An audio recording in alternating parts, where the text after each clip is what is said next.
Bueno, ¿me escuchan? Bueno, le vamos a dar la bienvenida a Silvana de Bernardis. Hola Silvana, Hola, bueno, buenas tardes. una alegría presentarte. Eh, Silvana nos va a traer un tema muy importante que es el tema de género y eneagrama. Ella es una especialista en el tema, ha escrito un libro. Silvana ha estudiado diferentes técnicas terapéuticas de forma independiente, no académica. La búsqueda siempre ha sido guiada por incorporar el cuerpo a los procesos terapéuticos. Esa búsqueda la llevó a formarse como orientadora en sexualidad, embarazo y parto, encontrándose con el estudio de las problemáticas de género. En lo personal ha transitado diferentes procesos terapéuticos y fue allí donde conoció el eneagrama y su formación. También desarrolla tareas de índole empresarial y comercial. Su enfoque e interés es el que ha sido en este tema la prevención y la iatrogenia, y la dejamos a Silvana con su tema eneagrama y Bueno, género. muchas gracias por la presentación, Vivi. Estoy un poco como que viene a full todo el congreso. Voy a tratar yo de bajar un poco, porque vengo escuchando a todos. Un poco también me interesaba escuchar las ponencias, no verlas después, a ver, estoy viendo, no sé qué veo acá. A ver si puedo. Ahí está. ¿Se me ve? ¿Se me escucha? ¿Alguien me contesta? Sí, sí, se te ve perfecto. Se Bueno, te ve, listo. se te escucha, todavía no compartís pantalla, te estamos viendo. Eso, ahí va, eso. A ver si querés compartir pantalla. Espera que no, espera, perdón. Chan, chan. Sí, pero me Ahí quedo en está, ahí se ve. espera que voy, perdón, me quedo abajo. Ahí está. Bueno, ahora sí. Disculpen. Bueno, un poco igual venía con mucho entusiasmo de todo lo que vengo escuchando. Me dio como una cosa de necesitar bajar un cambio, si no entra toda la presentación, que no entre, porque es mucha información muy interesante. El eneagrama tiene eso que nos apasiona a todos, y siento como que, bueno, que está bueno que lleguemos a donde lleguemos y que podamos hablar de lo que podamos, que no es tan importante en mi presentación, como bien dijo Vivi. No tengo una formación académica y tampoco vengo a presentar conocimiento, si se quiere.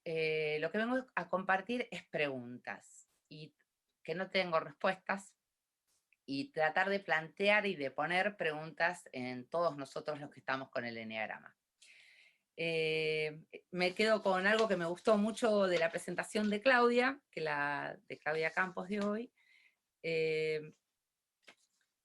Soy una idealista. No es un idealismo, pero la idea es que podamos cambiar, incorporar la perspectiva de género al eneagrama, sacarla del sesgo. En todas las ponencias de todos los que tuvimos ayer y hoy, no sé en adelante porque todavía no están, en toda la bibliografía, en todos los videos de YouTube, no la encuentro y me desespero. Pero bueno, para poder hablar acerca de género necesitamos un poquito revisar qué conocemos y qué sabemos acerca de este tema. Para eso lo que les propongo, este dibujito, tiene que ver con las actualizaciones. Estamos muy acostumbrados a que el celular, la computadora, los sistemas operativos, actualizar, y hay que actualizarlo. Tarde o temprano hay que actualizarlo porque si no, no funciona. No nos preguntamos mucho, lo hacemos porque si no, no podemos seguir utilizándolos, seguir compartiéndolos. No pueden seguir siendo parte de nuestras vidas. En cambio, hay algunos temas que no los revisamos, porque no los consideramos importantes, porque no nos tocó revisarlos, porque venimos funcionando como en un piloto automático y, bueno, ¿por qué revisarlo? En casi todas las ponencias se habló del sesgo, de esa parte de la vida o de nosotros mismos o de la sociedad o de las empresas que no nos hacemos cargo, que no lo visibilizamos. Bueno, eso sucede con el género, con la temática de género, digamos, ¿no? A tal punto que hasta hay un lenguaje que se está poniendo en las redes y hay todo un grupo de personas que ya lo utiliza, otro grupo que no quiere, otro grupo que no entiende, tampoco se informa, otro grupo que se informa y no le gusta. Este libro es un libro muy interesante, son dos lingüistas muy importantes con reconocimiento internacional que hacen un debate acerca del lenguaje inclusivo. No voy a extenderme con cada tema porque son muchísimos, ya vimos que el tiempo es muy corto. Solamente voy a hacer, les voy a proponer un ejercicio chiquitito. Imaginamos que somos nenas o nenes chiquitos. De hecho, la UNESCO ya hace varios años pidió que no llamáramos niños como generalización, sino que dijéramos niñas y niños. ¿Por qué? Porque cuando vos sos chiquito y escuchás los presidentes, los empresarios, los CEOs, los médicos, bueno, etcétera, etcétera, etcétera, etcétera, empezás a imaginar que el mundo le pertenece más a los hombres, porque la mayoría son hombres. El lenguaje no hace eso. El lenguaje lo que muestra es una desigualdad en la diferencia en las oportunidades que tenemos hombres y mujeres.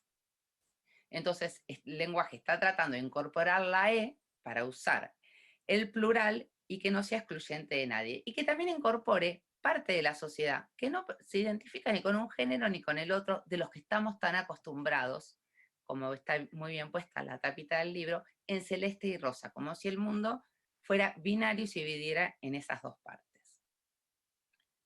Bueno, si me voy para arriba, ahí. Bueno, para revisar estos conceptos vamos a ir a cosas básicas. Muchas de las imágenes que tomé, son del, que tomé porque me ayudaron, que tomamos son del Instagram o de las redes sociales y son a propósito porque, un poco lo que decía antes, las sociedades tenemos como una tensión interesante, enriquecedora entre la academia y lo que sucede. Lo que sucede socialmente, lo que sucede de hecho. Yo digo que soy una mujer de barrio y que me encanta ser de barrio, porque bueno, uno tiene esa percepción. De esa puja o de esa puja que hay entre ambas cosas, que es buenísima, salen diferentes resultados. A veces la academia nos baja cosas que enriquecen a la sociedad y a la humanidad, y a veces, desde lo que surge, esas cosas llegan a la academia después. Yo creo que en el caso de género estamos en esta segunda parte, donde lo que va surgiendo socialmente tiene más fuerza que lo que la academia se está haciendo cargo o lo está haciendo lentamente de cargo. Digo esto porque en la mayoría de las carreras profesionales no tienen incluida la perspectiva de género, ni la de medicina, ni la de psicología. O sea, si bien la de psicología tiene ciertas materias que se ocupan de esto, no es obligatorio o no está dado. Y ya sabemos que hay leyes que en muchos puestos públicos, en todos los puestos públicos, mejor dicho, en la Argentina, obligan a tener conocimientos de perspectiva de género. Porque su accionar va a tener influencia sobre la sociedad. Bueno, dicho todo esto, ¿a qué le llamamos? Antes nosotros consideramos que el género era el sexo biológico, no teníamos más preguntas, nacíamos con pene, éramos varones, nacíamos con vagina, éramos mujeres. Siempre nacieron personas intersex, personas que tenían un sexo no definido.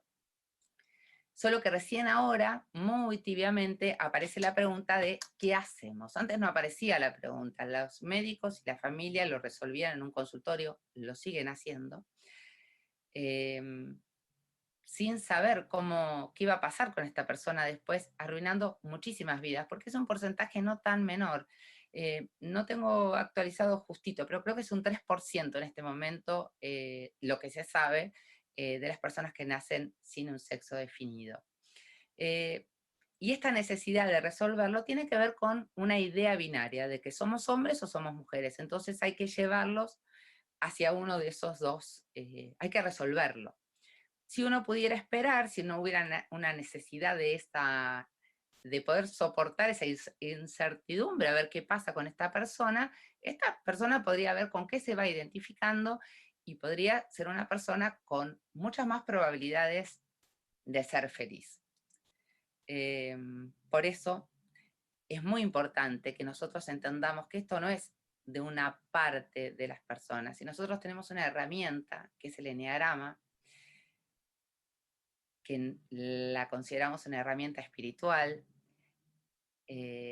no puede ser no inclusiva, no puede dejar a personas afuera. Entonces, no, nos preguntamos qué es espiritual o vemos la manera de que entremos todos. Bueno, antes pensábamos, como decíamos recién, que el sexo biológico y el género eran lo mismo. Ahora sabemos que no, que a medida que crecemos, nos podemos identificar con el sexo que nacimos, biológicamente o no. O sea, que una persona que nació con órganos masculinos puede identificarse con ser varón. Y una mujer que nació con órganos femeninos, con una vulva, con una vagina, puede identificarse con ser mujer o no. Eso se llama identidad de género. Después viene la expresión de género.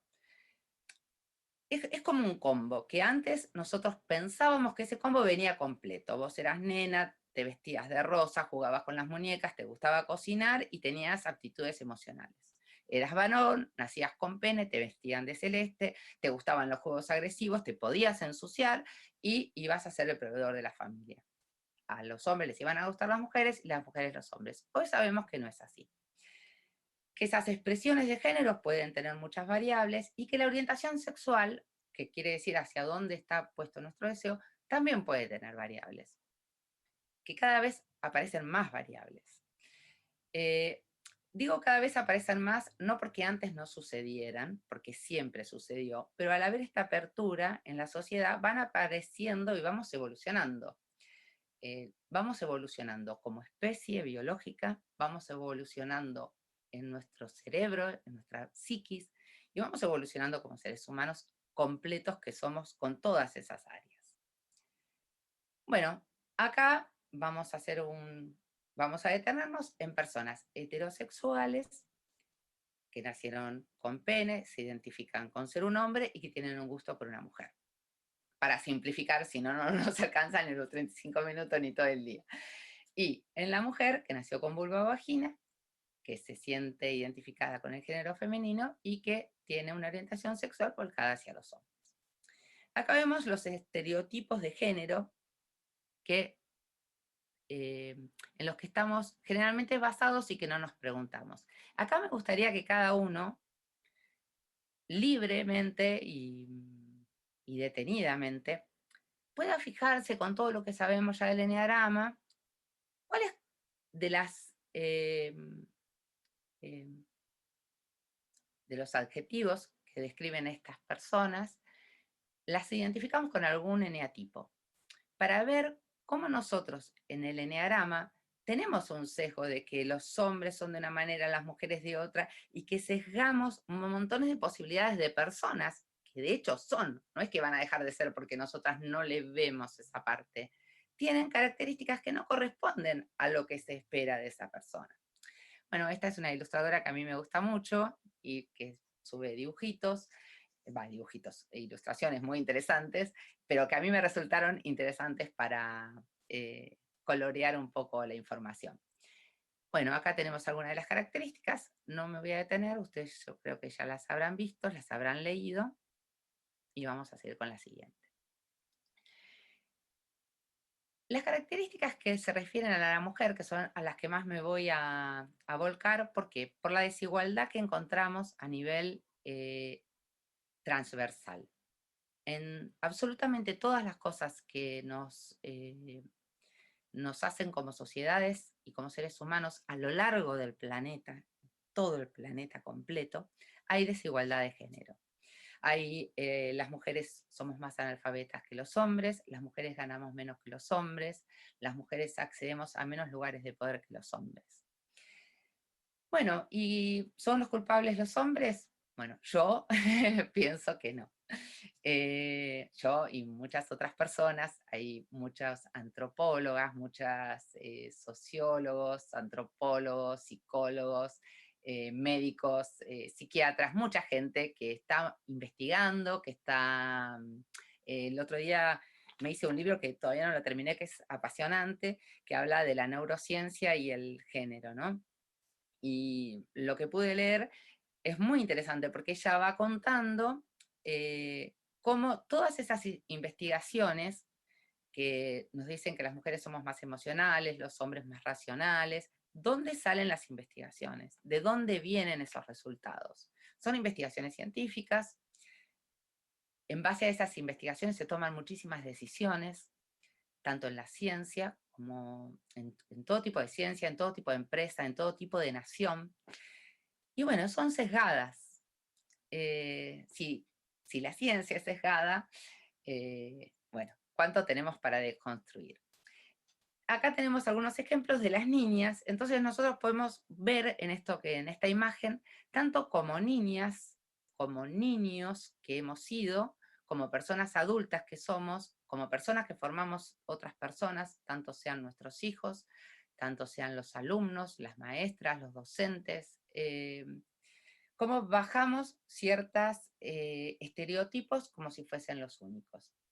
Una de las cosas que puedo decir en la bibliografía del Eneagrama que me llama la atención y que lo quiero nombrar, es que la mayoría de las descripciones que damos, hay mucha exigencia sobre la belleza de la mujer o mucha definición. Y el hombre no carga con ese peso, digamos. Un hombre puede ser inteligente, puede ser exitoso, puede tener, y no necesariamente va acompañado de una exigencia de belleza o una exigencia estética. Una entre tantas. Bueno, esta ilustración lo que quiere mostrar es como si fuese un combo, como si tuviéramos un montón de ingredientes. Vamos a ponerlo distinto, porque lo había pensado como cubos, pero ahora me viene una imagen, y está bueno que venga otra imagen, de cocina. Como si nosotros quisiéramos cocinar algo, quisiéramos hacer un hombre y quisiéramos hacer una mujer. Y tenemos un montón de ingredientes. Esos ingredientes no necesitan estar todos de un lado o todos del otro lado. Podemos mezclar, porque es algo construido y no es algo que tenga que ser así, que los hombres no pueden tener sentimientos, que no pueden tener el gusto por bailar, el gusto por cocinar. Todas esas cosas son construidas, no son inherentes a ser hombres, ni quiere decir que una nena o una mujer no pueda jugar al fútbol o no le pueda gustar la ciencia o no pueda desarrollar habilidades matemáticas o exactas. Esto es una muy buena noticia. Podemos construirnos de maneras diferentes, pero para podernos construir de maneras diferentes tenemos que permitirnos deconstruirnos. Nosotros tenemos la posibilidad de elegir si queremos hacerlo o no queremos hacerlo. Pero sí tenemos que ser responsables con los que vienen atrás y con las personas que vienen a nuestra consulta. Tanto de coaching para una empresa, de coaching en lo personal, o como a una terapia o a una consulta. Nosotros tenemos la obligación ante la persona que nos viene a consultar de poner cuál es nuestra ideología de género. O si no la tenemos, o si no queremos abrirla, pero tiene que pasar por una responsabilidad nuestra. No formarnos o no tener en cuenta que existe el género nos puede hacerle mal a otro. Eso es lo que hablaba hoy Vivi de la iatrogenia. La iatrogenia viene cuando uno, queriendo hacer un bien desde un lugar profesional, produce el efecto contrario, hace mal. Entonces, no podemos dar por obvio que todas las mujeres tenemos las características tradicionalmente llamadas femeninas, ni que un hombre debiera tener todas las características masculinas. No podemos dar por obvio que no haya personas que que no cumplan con esa norma y que tampoco se comporten de la manera esperada. Y también tenemos que entender que hay un montón de personas trans, que ni siquiera o sea, una persona gay dentro de todo tiene un montón de recursos adaptativos, binarios, a los que venimos acostumbrados y tiene muchas más herramientas para poderse adaptar aunque no le corresponda. Una persona trans realmente cuenta con muy pocos recursos para poder adaptarse a una sociedad binaria que lo segrega, que lo margina y que lo daña. Y nosotros somos responsables de eso. Y desde el Eneagrama somos responsables de abrir la herramienta.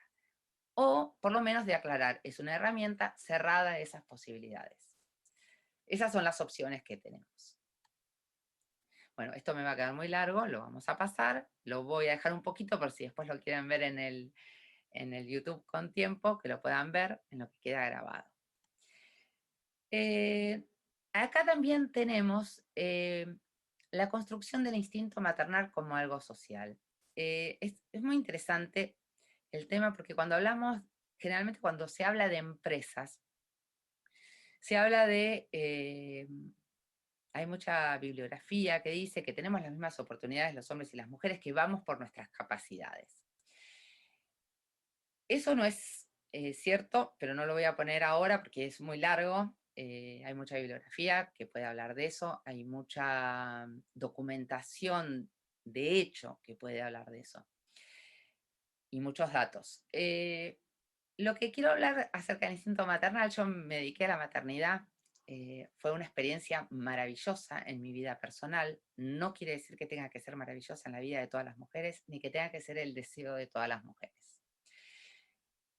No creo que ningún hombre que llegue a un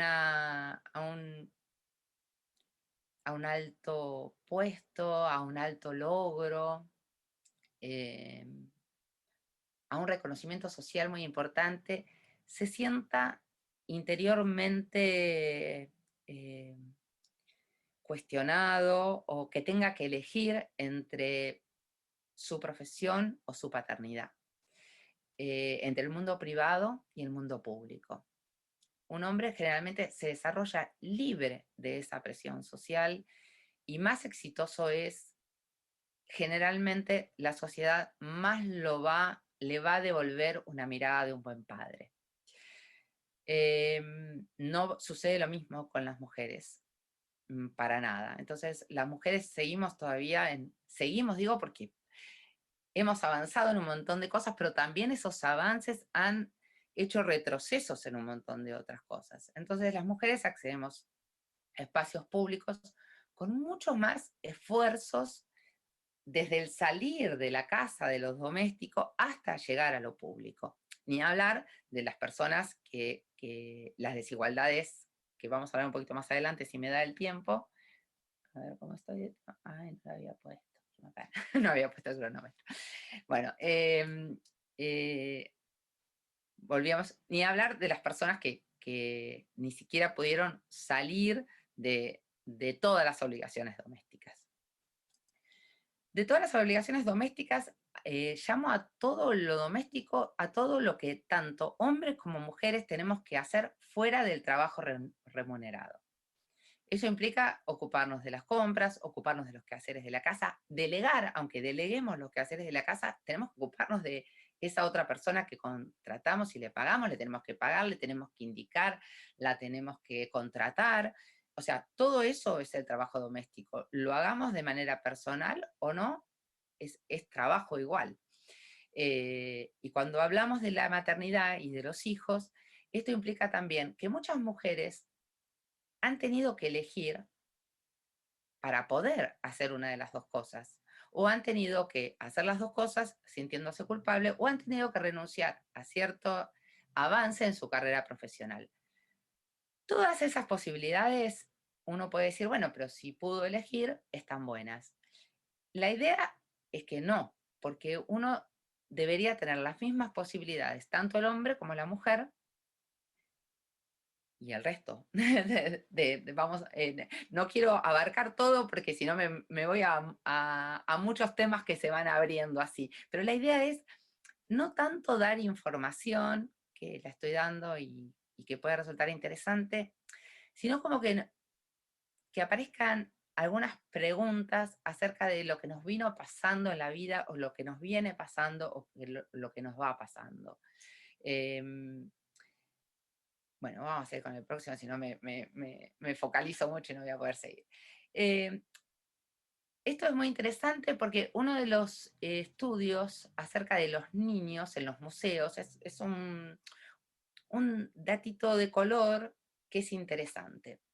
En los museos se hizo una investigación acerca de cómo asistían los padres con sus hijos, tanto padres como madres, y cómo se propiciaba que los niños se acercaran a las ciencias.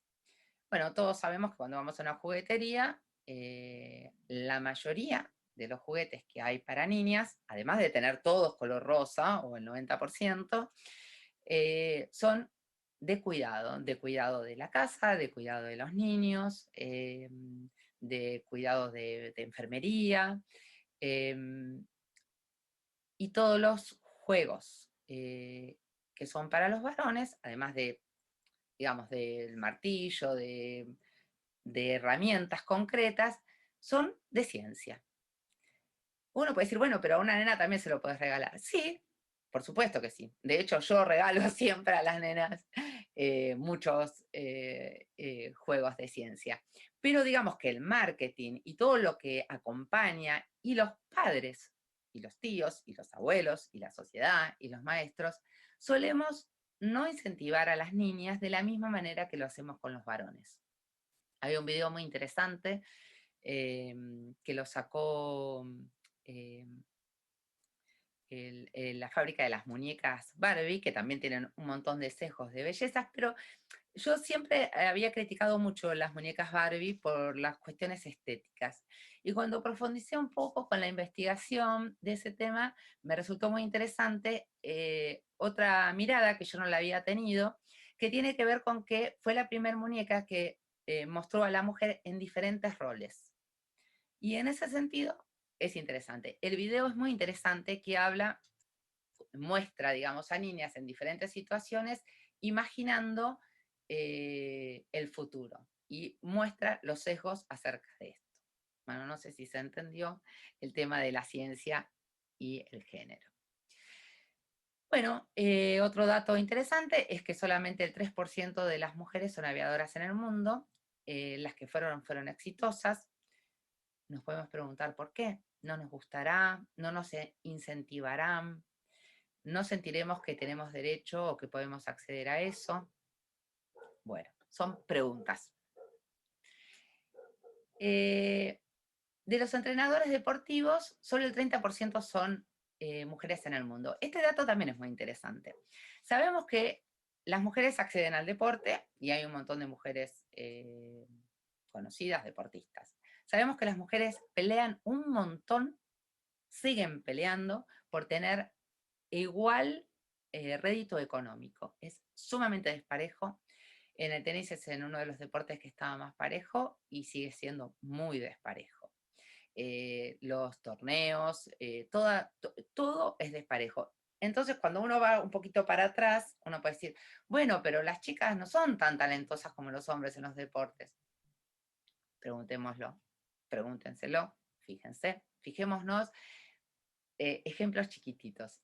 Cuando un hijo nuestro, un sobrino nuestro, un niño, un alumno, es chiquitito, le ponemos ropa deportiva. Y si se ensucia, nadie lo reta. Es varón.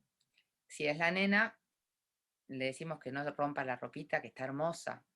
La ropita generalmente tiene volados, tiene un montón de cosas que hacen que cuando la nena va a correr y va a tratar de hacer un deporte, sea torpe. Decimos, pobrecita, es torpe, no es como el hermanito que es muy habilidoso. No, no, el primo, a él le encanta. Ella es torpe. Es torpe, tiene unos zapatitos que le apretan, tiene un vestidito que se le va metiendo, cuando se va a subir al tobogán se pisa el vestido, se cae, ya empieza a tener poca confianza en sí misma. Bueno, cuando esta mujer, a pesar de todo eso, tiene fuerza, decide ser deportista, va hacia adelante, lo logra, los entrenadores son hombres.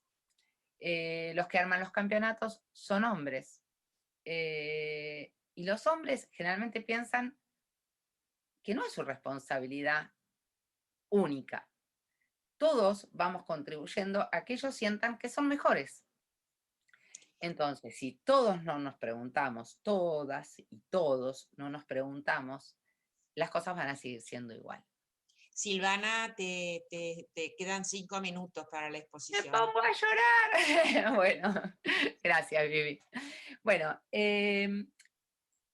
voy a usar mis 5 minutos deteniéndome un poquito acá, después paso rápido las cosas. En los libros de Eneagrama vemos que la mayoría de los ejemplos que dan no cumplimos con el cupo obligatorio de género. Son muchos más ejemplos de hombres que mujeres. Los conté en toda la bibliografía. Todos estos hombres tienen diversidad de profesiones y de lucimientos públicos, por eso están allí. Las mujeres, en su mayoría, son mujeres actrices o locutoras. Con esto quiero decir que el 3% de los anuncios, ahora voy a unir, el 3% de los anuncios en el mundo muestran a las mujeres en roles de limpieza o de cuidado. Y solamente el 3% muestran a a mujeres profesionales o en otras áreas. Acá es una publicidad muy, muy graciosa que se queja de que solamente las publicidades de tránsito lento solamente hay mujeres, como si los hombres no lo tuvieran. Bueno, y a donde voy ahora es que estas mujeres que usamos para poner de ejemplo en los libros de Eneagrama, para los eneatipos, representan generalmente papeles escritos, pensados y dirigidos por hombres. Esto hace que muchas mujeres, cuando llegan a ser famosas y a tener la capacidad de decidir, elijan guiones distintos, escriban guiones distintos, para poder mostrar a la mujer de otra manera. Eso un poquito está desarrollado en el libro. También lo pueden buscar cada uno de ustedes. Es un ejercicio que pueden hacer, agarrar un libro de Eneagrama, buscar un ejemplo, buscar la biografía de esa actriz y ver cómo la mayoría, cuando se empodera, trata de empoderar a otras. Entonces, evidentemente, han padecido un sesgo de género, si no, no habría esa necesidad en un grado tan alto de hacerlo. Bueno, a ver, voy acá. Bueno, esto un poquito ya lo hablamos, de que todas las tareas domésticas están generalmente asociadas a lo femenino. La obligación de los cuerpos, las publicidades, el cine, modera nuestros cuerpos, nos dice cómo tenemos que ser, mucho más sobre el cuerpo de las mujeres que sobre los hombres, porque también es una manera de, ¿cómo se diría? De exigirnos más, y al exigirnos más nos volvemos más chiquitas, porque tenemos muchos más parámetros que cumplir. Bueno, este es muy importante, como para cerrar, eso que llaman amor es trabajo no remunerado. Los estudios dicen que las mujeres dedicamos entre 4 y 5 horas más al trabajo doméstico que los hombres. Reitero, trabajo doméstico implica médicos, implica recetas, pago de la prepaga, pedir un turno en un hospital, hacer las compras, la limpieza de la casa, las reuniones escolares si tenemos hijos, etcétera, etcétera, etcétera.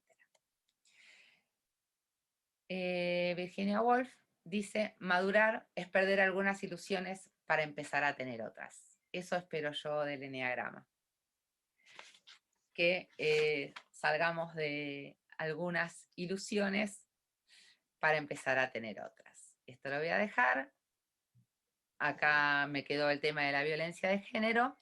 Voy a decir que la Argentina es esta, Brasil es esta y México es esta. Así que imaginémonos si en Argentina nos parece que la violencia es un tema importante, porque lo vemos en los medios, porque lo vemos en la vida cotidiana, porque tenemos amigas y conocidas y demás. Imagínense Brasil, imagínense México.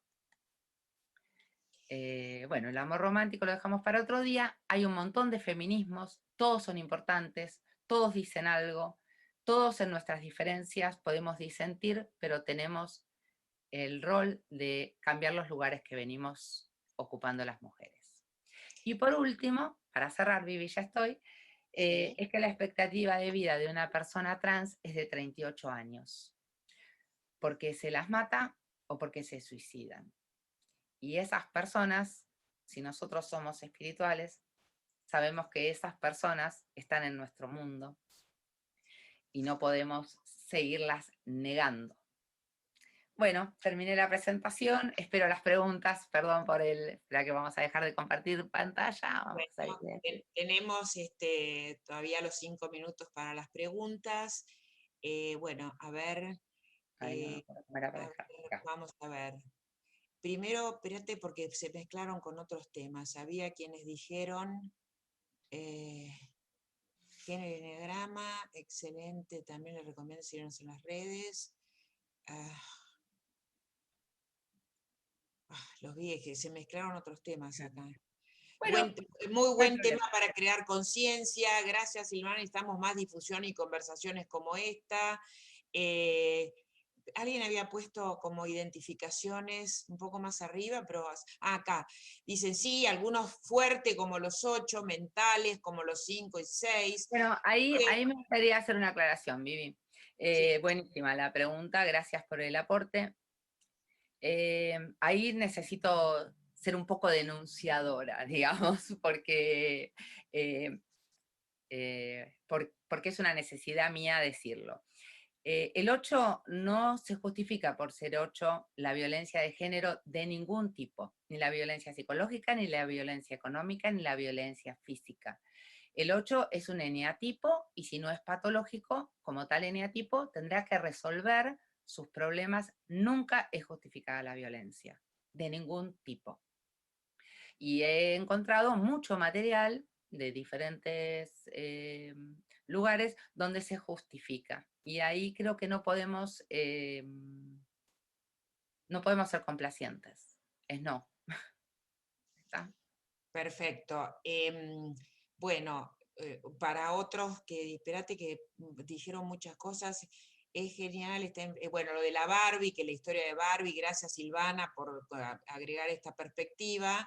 Eh, bueno, algunos comentarios no obedecen a la realidad, no sé, y como sociedad atrasa, esperaba como tal, esperaba tal como dice el programa, una vinculación con el enneagrama, se lo hiciste al final.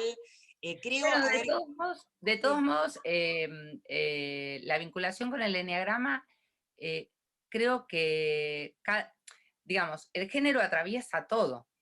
Entonces, si podemos profundizar, pero no podemos hablar de género y eneagrama si primero no nos ponemos de acuerdo qué estamos hablando cuando hablamos de género. Porque si vamos a hablar de nenas y nenes, de rosas y celestes, y lo vamos a volcar de esa manera al eneagrama, no vamos a contribuir en nada, aunque la presentación capaz quede muy prolija. Algo que sí me gustaría comentarte, como que el enneagrama tiene tanta universalidad que afortunadamente en la descripción de la descripción del eneatipo, o incluso cuando uno tiene que conectarse con la cualidad esencial, como lo presentó Cecilia, afortunadamente es neutro, cabe cualquiera. Otra cosa es que vos hayas encontrado en los libros que pusieron más ejemplos, más. Eso es como, No, como el autor, no, la esencia puede ser, yo entiendo a lo que vos decís, pero cuando todas las personas que presentamos acá, presentamos acciones concretas y no esenciales. Acciones concretas como con la herramienta del eneagrama. Y si esas acciones concretas no dan visibilidad a la transversalidad que tiene el género, no están yendo a la esencia, porque estamos invisibilizando algo que sucede. O sea, para poder llegar a la esencia, es un poco como explicó Ceci, que lo hizo genial, el tema de los grados de evolución. Bueno, si todos nosotros los enneagramistas que estamos hoy en el Congreso fuéramos todos de ese nivel más elevado, podríamos estar hablando de que no es necesario que hablemos de género. Pero de ahí para abajo, el género nos atraviesa. Me gustaría hacerle una pregunta, Vivi, a Silvana. ¿Cómo estás, Silvana? ¿Cómo andas, María? ¿Cómo estás? Mira, me quedo pensando en esto, ¿no? Primero, me parece que traer temas digamos, de perspectiva de género está buenísimo, porque son temas muy actuales, por otro lado, y que concientizan. Lo que no termino de ver yo, por lo menos desde mi desde mí es en cuál sería el aporte, es decir, en qué ves vos el sesgo en el eneagrama, dado que el eneagrama habla de personalidades, habla de una personalidad, de una máscara, habla de una persona.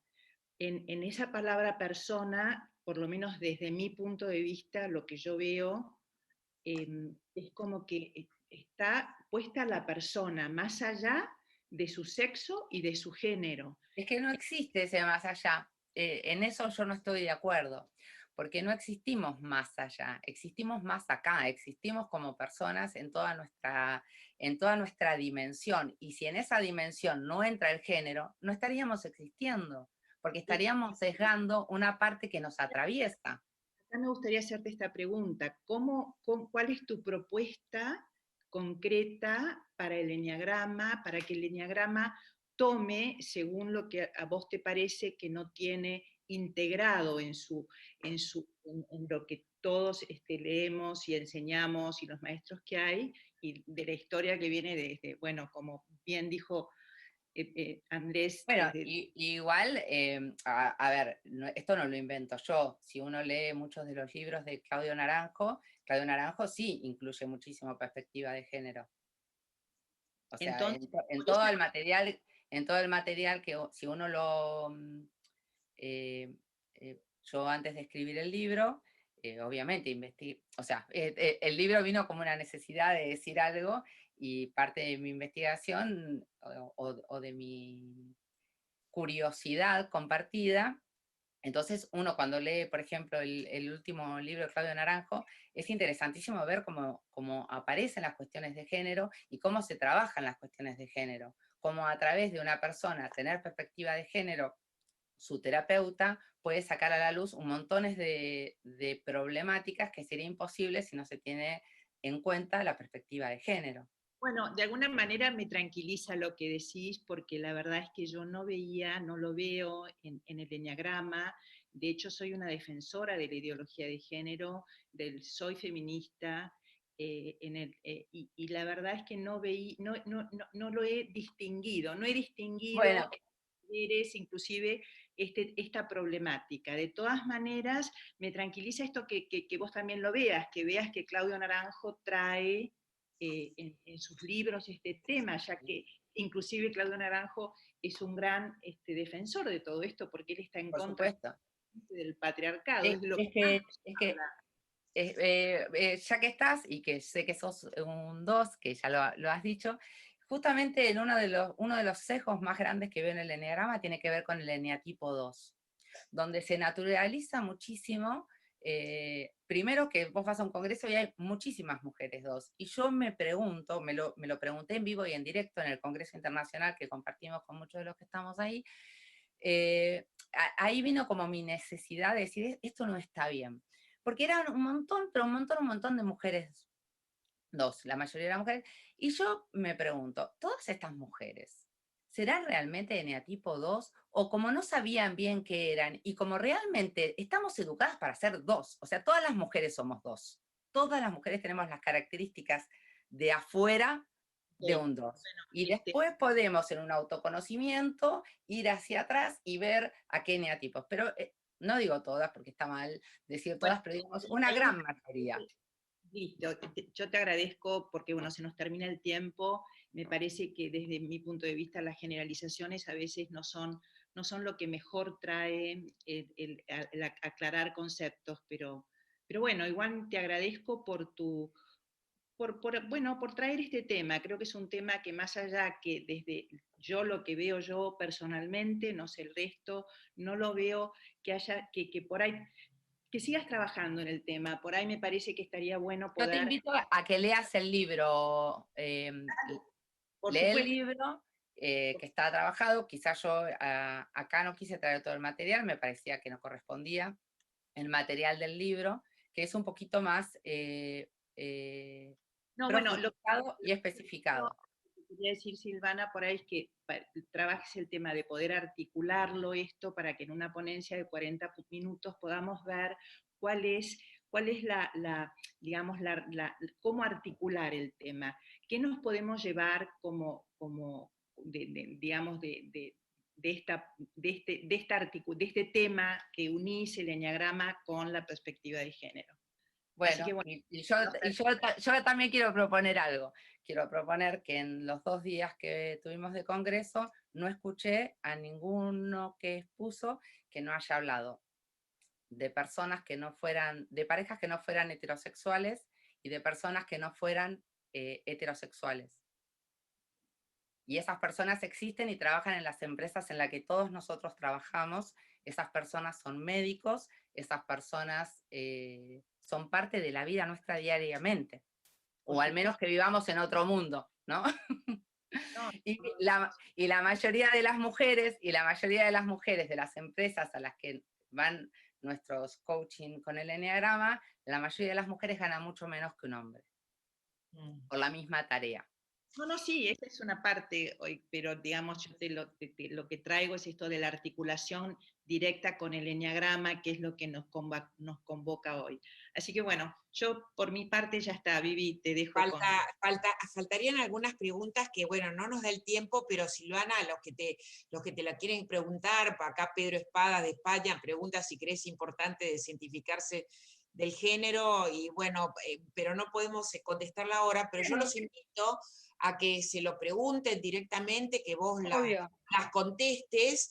Vos pusiste tu mail en el último slide. Es un tema que moviliza y es un tema que hay que visibilizarlo indudablemente, así que estamos agradecidos que traigas este tema. Gracias, Vivi. Y bueno, gracias, y movilizará, y para eso está el eneagrama, para hacerse preguntas y abrir caminos. Así que muchísimas gracias, y ahora les paso el micrófono a Matías y a María, que vamos a, creo que tener un recreo, y después seguimos. Bueno, adiós.